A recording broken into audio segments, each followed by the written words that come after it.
देखिए, पिछले लगभग 1.5 साल से मणिपुर जल रहा है और आपको याद होगा कि मैंने पार्लियामेंट में मणिपुर का मुद्दा उठाया था तो 11 महीने मुझे सस्पेंड रखा गया।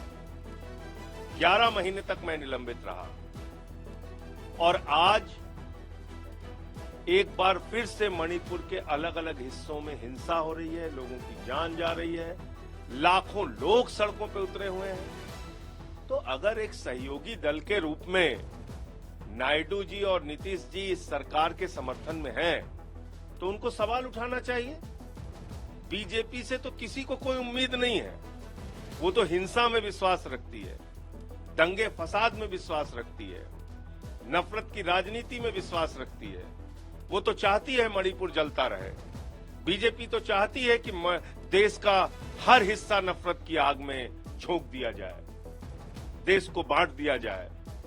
लेकिन नीतीश कुमार जी और चंद्रबाबू नायडू जी को जरूर सरकार से सवाल पूछना चाहिए कि उन्होंने मणिपुर की हिंसा को रोकने के लिए पिछले 1.5 सालों में क्या कदम उठाया। सुबह की वाक को चाय नाश्ता बिगाड़ दिया है। तो इसका मतलब बीएल संतोष ने स्पष्ट कर दिया कि भारतीय जनता पार्टी पूजा अर्चना का इस्तेमाल राजनीतिक फायदे और नुकसान के लिए करती है।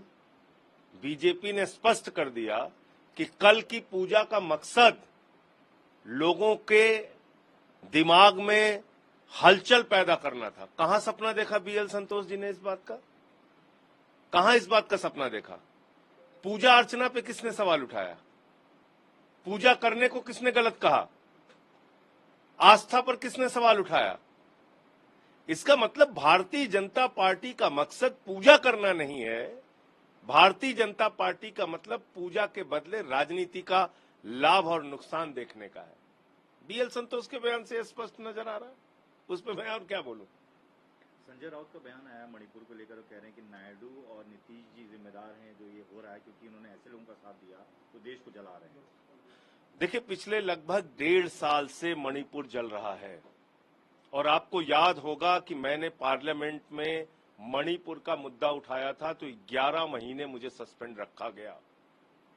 11 महीने तक मैं निलंबित रहा और आज एक बार फिर से मणिपुर के अलग अलग हिस्सों में हिंसा हो रही है, लोगों की जान जा रही है, लाखों लोग सड़कों पर उतरे हुए हैं।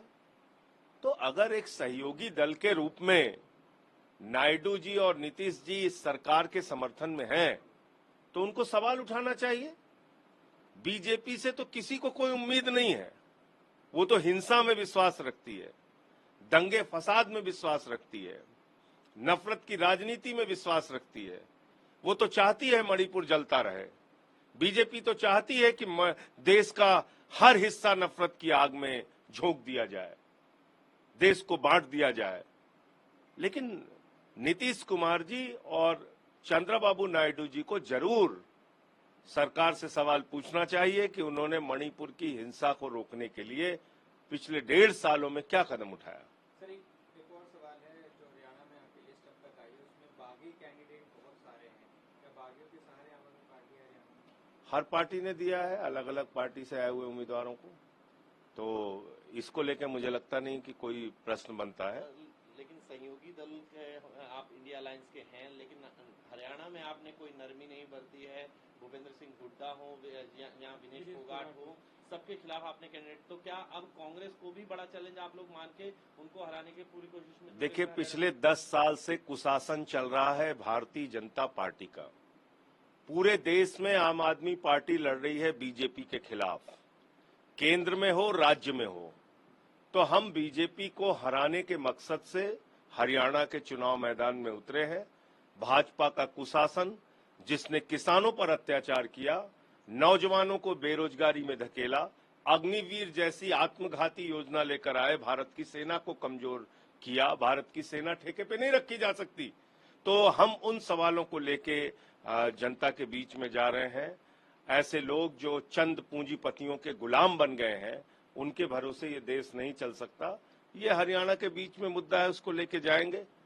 जहां तक प्रश्न है चुनाव लड़ने का, तो हमने स्पष्ट कर दिया था कि 90 की 90 सीटों पे हम चुनाव लड़ेंगे। पर कांग्रेस आप समझा नहीं पाए सर, कांग्रेस को समझा नहीं पाए कि आप बीजेपी के खिलाफ लड़ रहे हैं, वोट बटेगा, इस अब तरीके छोड़ से- दीजिए उन बातों पर अब चर्चा सर, करने का कोई गठबंधन को मकसद लेके नहीं। जितनी देरी हुई, क्या लग रहा है उससे आपको नुकसान हुआ है? आपका हमारा- कैंपेन प्रभावित हुआ है? हमारा उससे? कैंपेन चल रहा था, पैरेलल कैंपेन चल रहा था। 15 दिन में 45 सभाएं हमने की। हमारे सारे नेताओं की सभाएं वहां पर हो रही थी। हमारे कार्यकर्ता ग्राउंड पे थे। हमारा कोई नुकसान नहीं हुआ। एक मल्लिकार्जुन खड़गे का बयान है कि अगर हमारी 20 सीटें और ज्यादा होती तो सभी लोग जेल में होते, खासतौर पे बीजेपी के लिए वो ये बोल रहे थे। आप बताइए, जो गुनाह करेगा वो जेल नहीं जाएगा? जिन लोगों ने निर्दोष लोगों को जेल में भेजा है और बड़े बड़े गुनाहगारों को गले लगाया है, उनको जेल नहीं भेजा जाएगा? जरूर भेजा जाएगा। आज आप आरोप लगाते हैं, कल आप गले मिलाते हैं, तो बीजेपी की जो ये कार्रवाई है और देश के प्रधानमंत्री जो ऐसा करते हैं, तो निश्चित रूप से जब भी मौका आएगा इन लोगों की भी जांच होगी। अपराध से किसी को छूट नहीं है कि वो अपराध करके खुलेआम घूमता रहे।